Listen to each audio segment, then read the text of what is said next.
In this budget, Ministry of Railway allocated 2.93 lakh crores.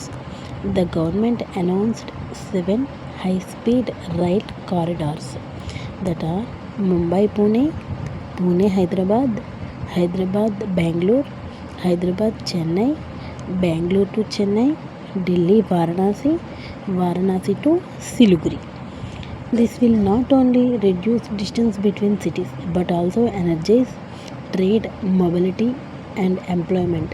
Alongside this gauge conversion, line doubling, and expansion of traffic capacity and passenger facilities. This will help new lines, high speeds, stronger connectivity. Thank you.